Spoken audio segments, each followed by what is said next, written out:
My name is Hannah Pierce, and I was 29 years old the evening my world began to tilt quietly on its axis, not with a bang, but with the soft buzz of my phone vibrating against the top of the dryer, while warm towels thumped inside the drum like a tired mechanical heartbeat. The sound so ordinary it made what followed feel almost cruel. Before we continue, please subscribe to the channel and tell us where you're listening from. The message preview was only 10 words long, short enough to look harmless, small enough to slip into my evening like a paper cut. But when I tapped it open, the air in the room seemed to pull inward, the walls tilting closer in that way rooms sometimes do when something is about to break. Don't contact us. Don't come around. You're on your own now, Dad. A second later, 3 blue dots flickered in the family chat, and then my older sister Lily reacted to the message with a thumbs up, like some bureaucratic approval stamp on a betrayal, then added a single word that was bright and sharp as a piece of glass. Finally. I stood there with a half-folded shirt in my hands, a dozen little lint threads clinging to my fingers, and in my mouth 1,000 replies gathered like thunderclouds pressing against my teeth, but none of them made it to the screen. I could have typed a lecture on loyalty. I could have listed every date of every wire transfer, every late-night call where Lily begged me to be her safety net. I could have asked if this was some cruel joke and if Mom was standing next to Dad, nodding, silently complicit.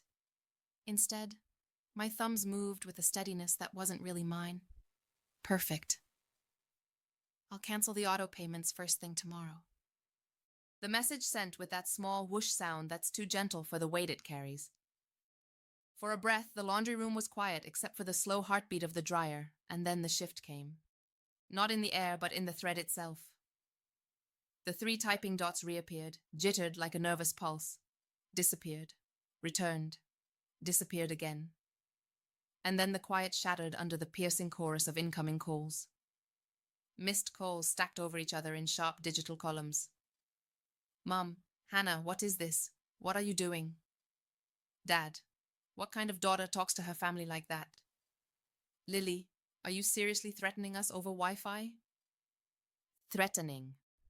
The word tasted absurd, almost comical, because I had been the one quietly paying that bill since Lily decided that her influencer era required faster uploads and better lighting.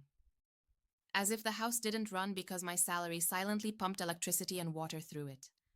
As if groceries didn't appear like clockwork because I swiped my card after long days, pretending I loved the ritual of putting away food I wouldn't eat. If my voice was calm, it was because calm had been drilled into me like muscle memory. Calm when Dad said he was soul-tired and walked away from his job early.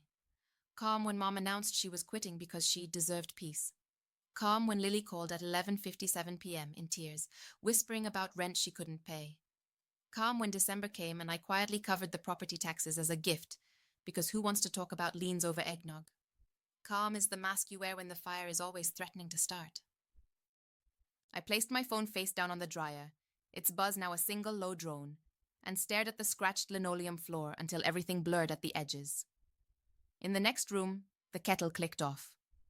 I poured hot water over a cheap tea bag, the steam fogging my glasses, as if heat could dissolve betrayal. Ethan, my boyfriend, had texted earlier asking if I wanted pho after his late shift. I typed rain check, family stuff blew up, then deleted it. He would see my face and know.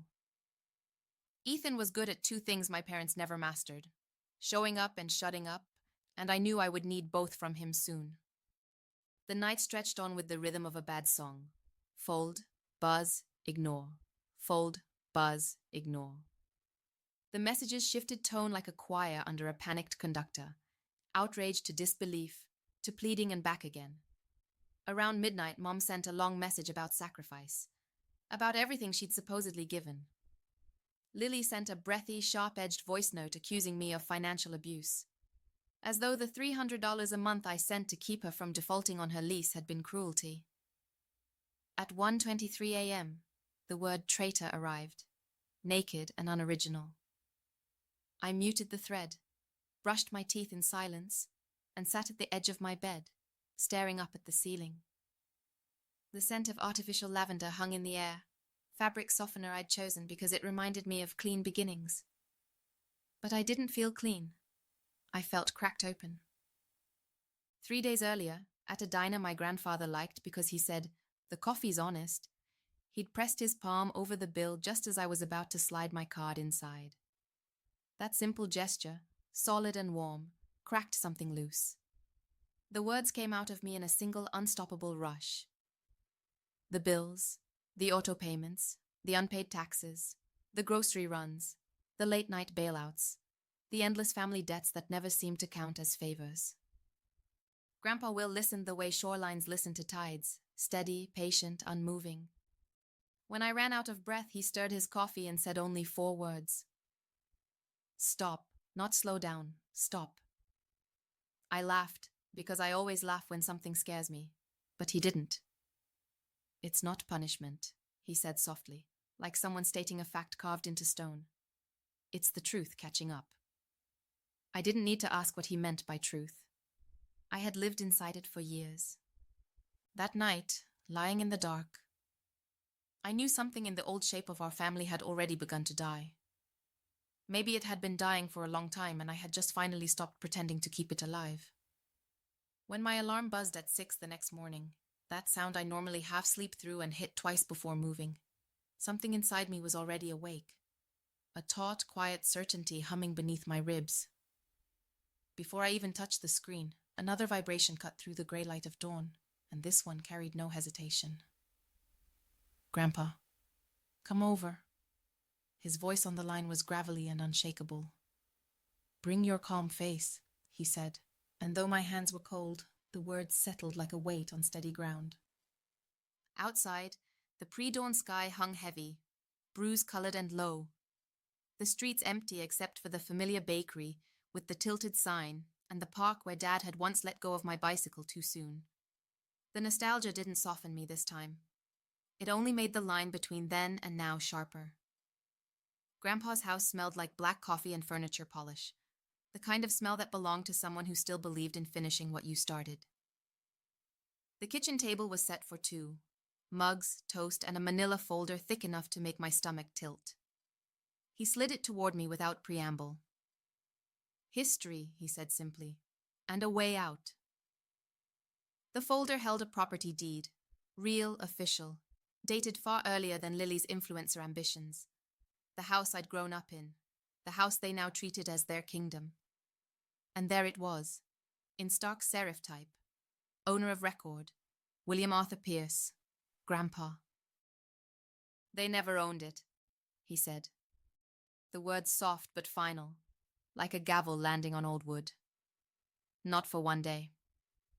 My throat tightened, though not with surprise. Some part of me had always known, buried under years of deflection and little family myths about our home. He went on, not with bitterness, but with that quiet steel he always carried. In 2013, they asked to stay a few months, he said. I said yes. They never paid rent. Not a dime. Not taxes. Not upkeep. Over time, they started treating it like I was visiting them. The last page of the folder was a 60-day notice of termination of occupancy, already dated, already signed, already certified. 3 envelopes waited by his coffee cup, their edges neat and ready. They'll say I'm cruel, he said.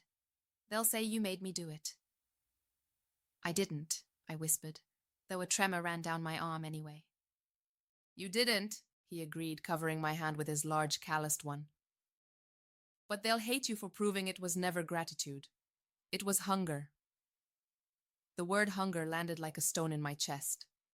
He was right. I didn't have to imagine the backlash.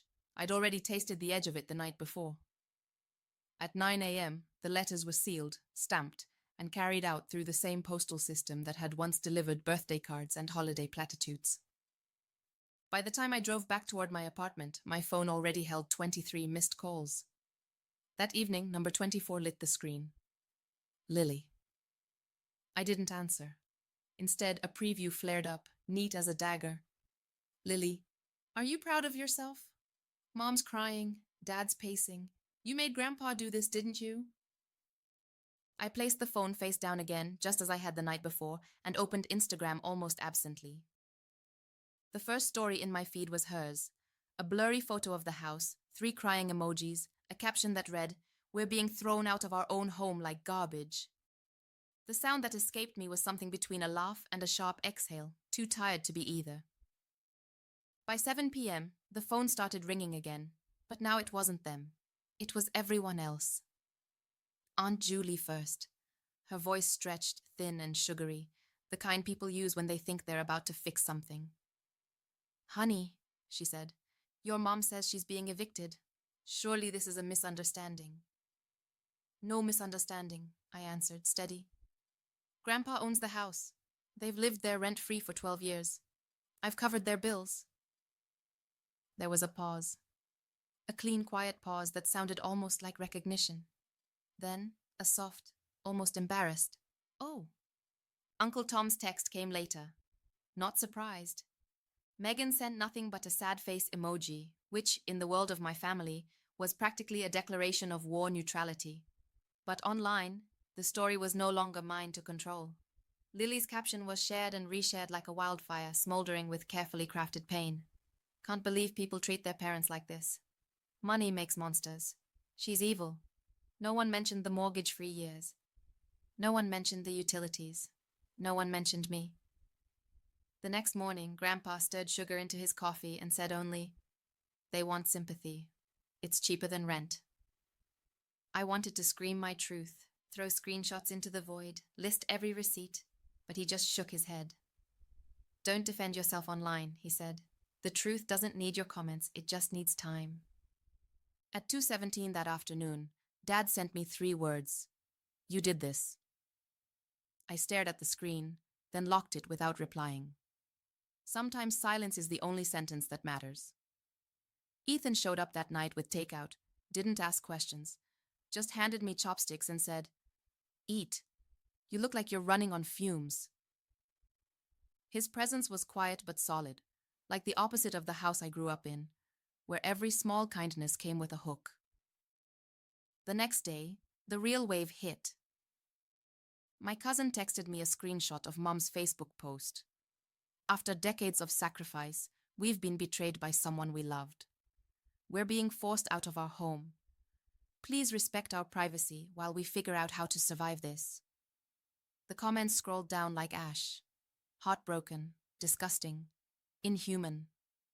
They hadn't named me, but they didn't have to. Everyone already knew who the villain was supposed to be. Lily added her own performance. A Venmo screenshot showing $200 for utilities with the caption, "This is what family looks like when they only care about money." Hurt. The notification banners stacked like bricks. But then at exactly 2:17 p.m., every single person who'd messaged me received a different notification. Subject: facts regarding the residence at 2485 Cedar Hollow. It was Grandpa's letter, clinical and factual, stripped of emotion. Sole ownership. 12 years of rent-free occupancy. I had paid utilities. Legal notice had been issued. And at the bottom, a line only Grandpa could have written.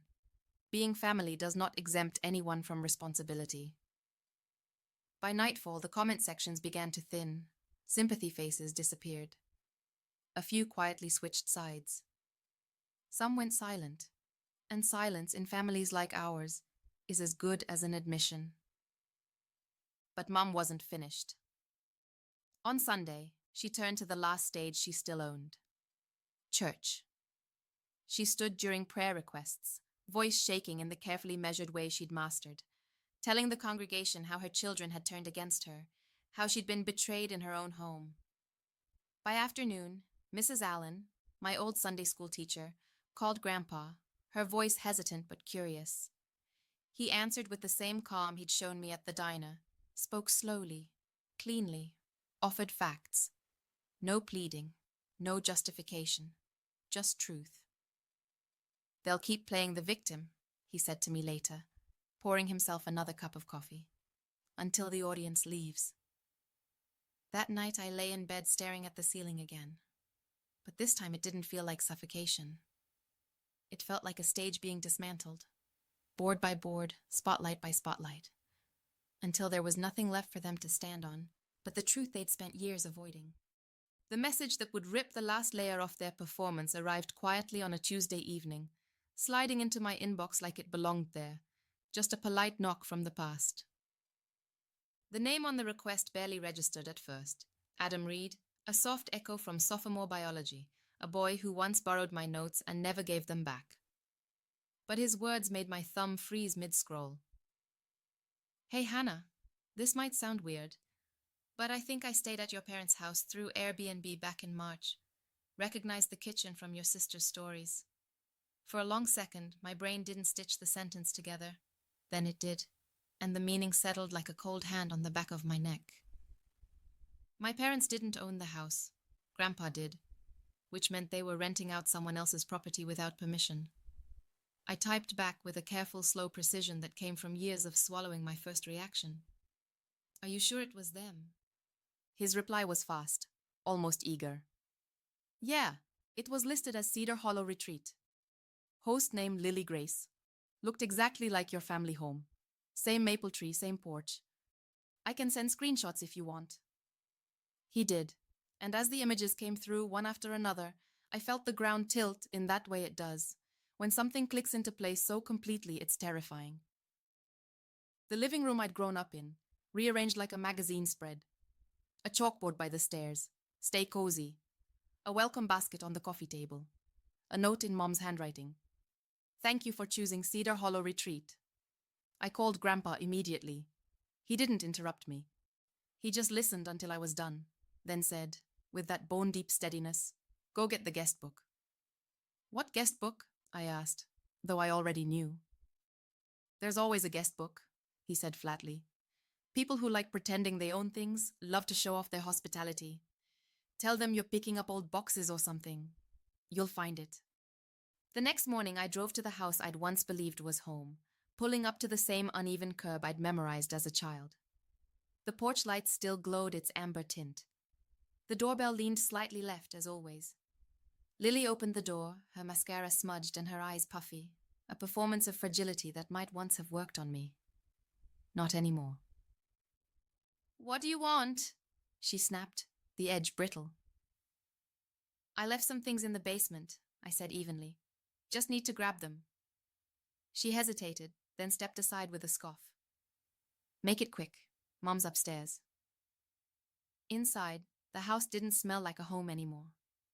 It smelled like someone else's vacation. Clean in a way only stage spaces are clean.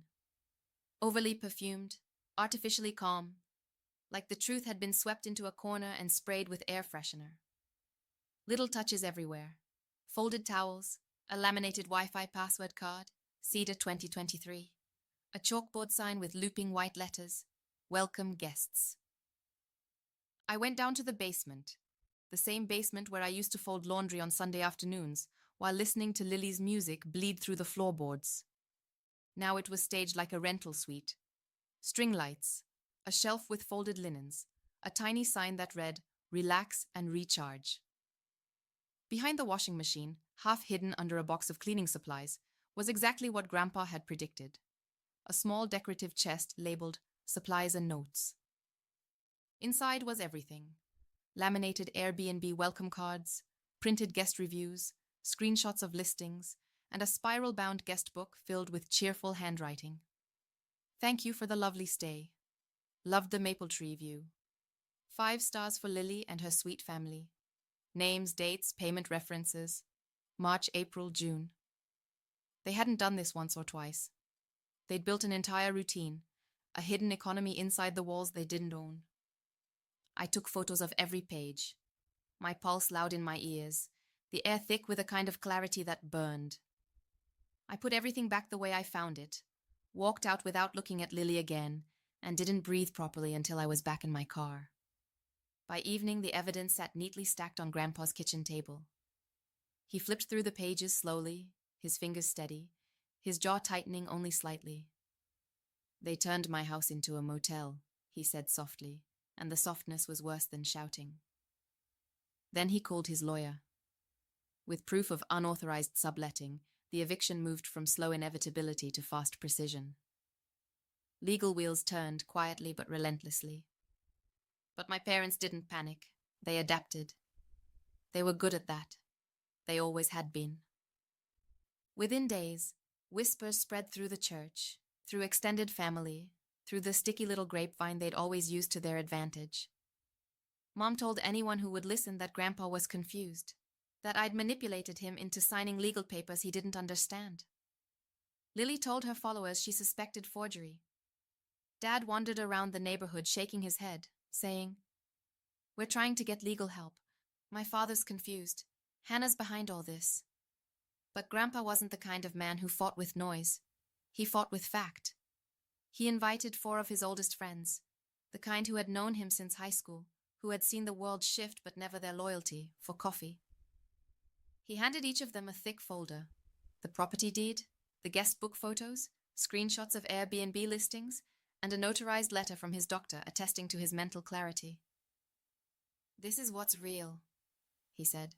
"No drama, no shaking hands, no need to plead." His friends listened, nodded. One of them, a retired attorney, looked furious, not at him, but at them. "They won't spin their way out of this," he said. "Not anymore." It didn't take long after that. Gossip doesn't survive truth delivered with surgical precision. The church chatter thinned, then evaporated. Even Mrs. Hill, the nosy neighbor who lived for scandal, called Grandpa to apologize in that sheepish tone people use when they realize the story wasn't what they thought. A week later, the court ruling came down. The eviction period was shortened from 60 days to 14. No appeals, no extensions, no negotiations. I held the paper in my hands and felt an old ache rise in my chest. Not because I doubted the justice of it, but because guilt is a weed that grows even in light. For years, my role in this family had been to catch the fall before it happened, to absorb impact, to soften blows they never deserved to have softened. And now, faced with the cold clarity of consequence, my heart still ached like an old bruise. "Don't pity them," Grandpa said, reading my face without asking. "They've lived off borrowed kindness for 12 years. This isn't cruelty, it's consequence."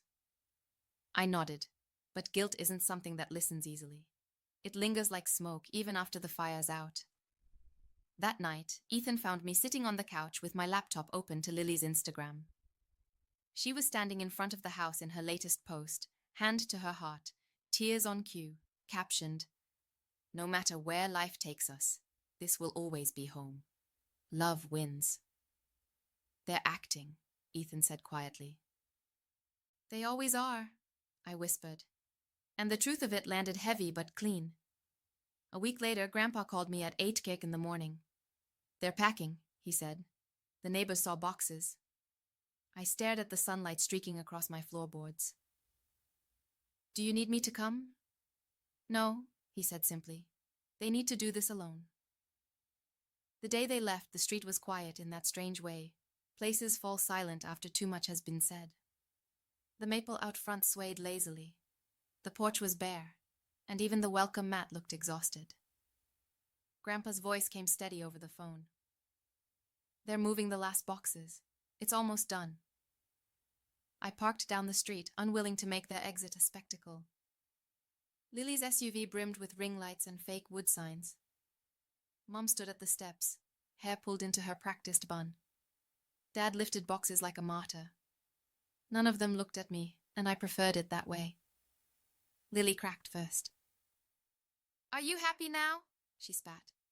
"You destroyed your own family." "No," I said.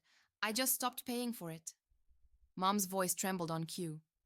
"We didn't deserve this, Hannah. Your father's broken. Lily's future is ruined. One signature. Family helps family." I met her eyes.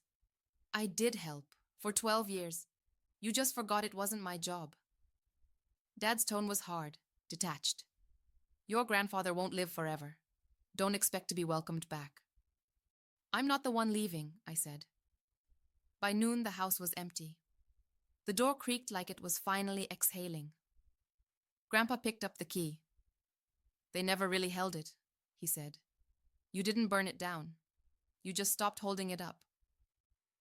That night, an envelope slid through my door, my father's handwriting polite as a trap. A loan application. My name printed as cosigner. "You made your point. We just need help to start over." I laughed quietly and took it to Grandpa. He didn't need me to explain. They haven't hit bottom yet, he said. The next morning, his lawyer froze my credit. Weeks passed in a silence that finally belonged to me. Cedar Hollow breathed again, its walls rid of borrowed entitlement. Mom and Dad moved into a duplex. Lily floated between couches, still spinning lies online. They didn't call. One crisp Saturday, Grandpa and I stood in the empty living room. Light slid through dusty air. The house was quiet, not wounded. On the windowsill lay an old graduation photo. "Keep it or let it go," Grandpa said. "Let it go," I whispered. Outside, he locked the door and handed me the key. Sometimes closure isn't walking away. It's knowing you could go back and choosing not to. Life didn't transform overnight, but it softened. I slept through the night. I stopped waiting for messages. Ethan noticed first.